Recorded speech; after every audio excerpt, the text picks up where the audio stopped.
Salut les balances et bienvenue dans cet horoscope pour le mois de décembre 2021. Mon nom c'est Gabriel, je suis astrologue et ensemble je propose qu'on regarde un petit peu comment les transits vont se dessiner pour vous ce mois-ci. Le mois de décembre va être caractérisé principalement par l'énergie du Sagittaire, ce qui va offrir une belle légèreté et une belle fougue en fait au mois. Ça va faire du bien, surtout en comparatif à l'énergie un petit peu plus profonde et dense de l'énergie du Scorpion qui était précédemment présente. Donc, ici, on va s'offrir un certain vent de légèreté, mais ça va quand même avoir sa petite dose d'intensité, parce que c'est comme ça. Donc, on entre dans le mois avec une éclipse, ce qui va être marqué quand même. Et puis, il y a beaucoup de mouvements planétaires qui vont se passer aussi au courant du mois de décembre. Pour les changements de signes pour les planètes, je t'invite à aller voir ma vidéo globale. C'est là-dedans que je vais un peu plus analyser ce côté-là. Mais sinon, ici, le mouvement qui va être le plus prenant, je peux dire, ça va être Vénus en Capricorne qui va devenir rétrograde. Alors, on va regarder ça un petit peu en détail. Alors, le 4 décembre, on a une éclipse solaire totale en Sagittaire. Donc, c'est la dernière éclipse de l'année 2021. C'est aussi la dernière éclipse pour un bon moment dans l'axe du Gémeaux et du Sagittaire. Parce que les nœuds lunaires, à partir de l'année prochaine, vont changer entre le Scorpion et le Taureau. Donc, ici, une éclipse, c'est toujours beaucoup d'énergie volatile. Il y a un certain chaos qui vient s'installer, énergétiquement parlant, et puis, donc, ça peut partir un petit peu dans tous les sens. Cette éclipse solaire va être donc une nouvelle lune et habituellement c'est un bon moment pour poser des intentions et mettre en terre des choses qu'on a envie qui se concrétisent plus tard. Ceci dit, je mettrai quand même la pédale douce là-dessus juste parce que justement il y a toute cette frivolité dans l'air, mais c'est aussi parce que si on cherche quelque chose de précis, on va peut-être terminer avec quelque chose de différent, puis ben, il faut rester ouvert.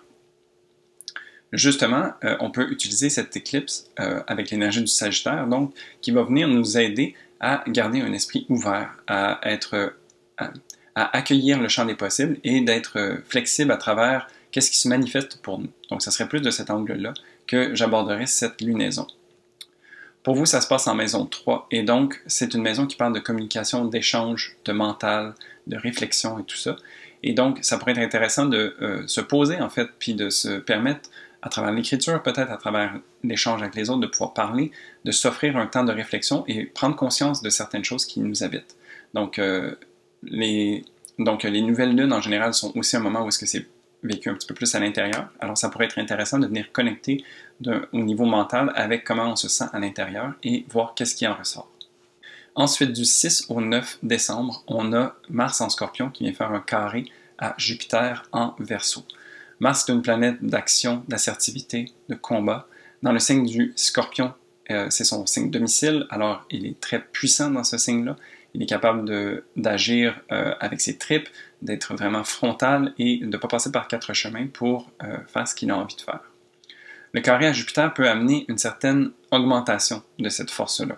Donc, un carré, c'est une tension, mais avec une planète comme Jupiter, ça vient offrir un certain engouement qui peut se faire ressentir. Alors, ça va être d'un côté, de faire attention d'être vraiment bien aligné sur les actions que l'on pose, parce que peut-être qu'elles peuvent venir rapidement ou peut-être qu'elles peuvent être très fortes. Alors, c'est juste de savoir qu'il y a beaucoup d'énergie disponible et de l'utiliser adéquatement. Pour vous, ce carré se passe entre la maison 2 et la maison 5. Alors, Mars en maison 2 a envie d'agir et de concrétiser des choses par rapport à vos possessions, par rapport à vos ressources. Alors, que ce soit au niveau monétaire ou au niveau de talent personnel, c'est là-dedans que vous avez envie d'agir et de poser des gestes. Mars est aussi une planète qui aide à trancher. Alors, ça pourrait être une bonne idée peut-être de voir s'il y a des choses qui ont besoin d'être transformées, des choses peut-être que vous avez besoin de vous délaisser et de faire un petit peu de nettoyage pour vous alléger. Ça pourrait peut-être être un bon moment pour faire ça. Sinon, Jupiter en maison 5 vous offre de connecter à travers la créativité, ce qui vous fait plaisir, à vos hobbies, si c'est le cas pour vous avec vos enfants, et donc vraiment de voir en fait comment est-ce que ce qui se passe au niveau de vos talents, de vos ressources, vient peut-être impacter la créativité ou le plaisir que vous vous offrez dans la vie. Tu sais, des fois, donc, c'est de penser entre ce qui nous permet d'avoir un revenu constant et ce qui nous permet de décrocher. Donc, c'est ici que l'attention se fait ressentir. Ensuite, le 18 décembre, on a une pleine lune en Gémeaux. Donc, comme je disais, l'éclipse, c'est la dernière dans l'axe Gémeaux-Sagittaire. Et donc ici, c'est la première fois depuis un moment qu'on a une simple pleine lune dans le signe des Gémeaux. L'énergie du Gémeaux, c'est une énergie qui est curieuse, qui a envie de découvrir les choses, qui a envie d'être stimulée, de s'amuser. Et donc, ça va faire du bien de pouvoir plonger dans cette énergie un petit peu plus aérienne et mentale et de s'offrir de jouer avec. Les pleines lunes représentent une culmination d'énergie, donc c'est toujours un bon moment où est-ce qu'on peut prendre conscience de certaines choses et puis faire table rase pour laisser venir à nous des choses qui seraient peut-être plus alignées ou qu'on aurait envie de voir se manifester dans notre vie. Pour vous, ça se passe au niveau de la maison 9, et donc la maison 9 parle de nos croyances, de notre philosophie de vie, des apprentissages, de garder un esprit ouvert. Donc, si ce serait intéressant de voir à un niveau mental quelles croyances vous habitent ou quelle façon de penser vous avez qui construit un petit peu qui vous êtes au quotidien. Peut-être que vous avez envie de vous offrir un changement, une remise à niveau, et donc ça pourrait être intéressant aussi de s'offrir une certaine fin par rapport à des idées qui sont peut-être préconçues ou à des croyances qui pourraient être limitatives, par exemple. Ensuite, le 19 décembre, on a Vénus en Capricorne qui stationne rétrograde et elle le fait en conjonction avec Pluton qui est également en Capricorne. Donc ici, c'est vraiment un aspect qui va être important. Vénus nous parle de nos valeurs, de notre relation avec les autres, va venir parler aussi des choses qui nous font plaisir, que l'on aime, la manière qu'on a d'aimer en fait. Et donc, la rétrograde va venir faire en sorte qu'on travaille beaucoup à l'intérieur avec cette énergie-là. Donc, ça va être intéressant de voir quel choix est-ce qu'on porte à l'extérieur ou quel choix nous habite et comment est-ce qu'on naît à travers tout ça. Vénus est dans ce signe-là depuis le début novembre et va l'être jusqu'au début mars. Et donc, il y a vraiment un gros travail qui se fait globalement avec cette énergie-là, mais pendant un certain temps, ça va être vécu plus à l'intérieur. Vénus en Capricorne est un petit peu plus froide, un petit peu plus carrée. Elle a le regard tourné vers ce qu'elle ambitionne, les projets plus long terme. C'est vraiment une Vénus qui parle d'engagement, de loyauté. Alors, ce serait intéressant de voir justement cette remise à niveau à l'intérieur, de voir de quoi on est fait, puis sur quoi est-ce qu'on se base pour construire quelque chose qui va nous plaire et continuer de nous servir pour le futur. La conjonction à Pluton va venir aider dans ce sens-là parce que Pluton a la capacité de venir mettre la focale sur les choses et va nous aider à prendre conscience des choses qui ont besoin d'être transformées, que ce soit des peurs, des blocages, des traumas, ce genre de choses-là. Puis Pluton en Capricorne vient fouiller en profondeur pour nous offrir ces transformations-là afin que l'on puisse construire quelque chose qui nous fait plaisir, qui nous fait du bien, qui est en accord avec nos valeurs et nos choix, et que ça soit solide. Donc, c'est vraiment comme ça que ça va se manifester. Pour vous, ça se passe en maison 4, donc une maison plus personnelle qui parle de votre foyer, de votre famille, de vos racines, et c'est vraiment un peu l'intimité que vous avez avec vous-même également. Donc, ça serait intéressant de vous offrir vraiment ce regard intérieur et cette objectivité qui peut venir avec l'énergie du Capricorne pour prendre conscience de ce qui vous habite et de faire des choix qui sont en conséquence avec ça.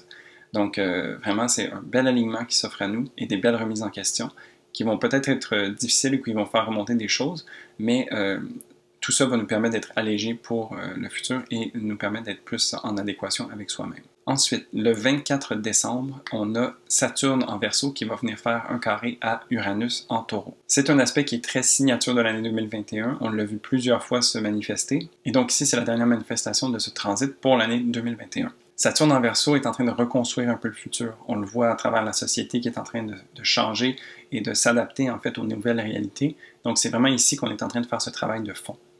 Uranus en Taureau, elle, est en train de travailler au niveau de nos valeurs et de notre rapport à la Terre. Donc vraiment le rapport au monde matériel, à l'argent, à l'écologie. Et donc c'est ici que Uranus vient poser les questions qui dérangent et nous demande de nous rectifier s'il y a besoin d'être.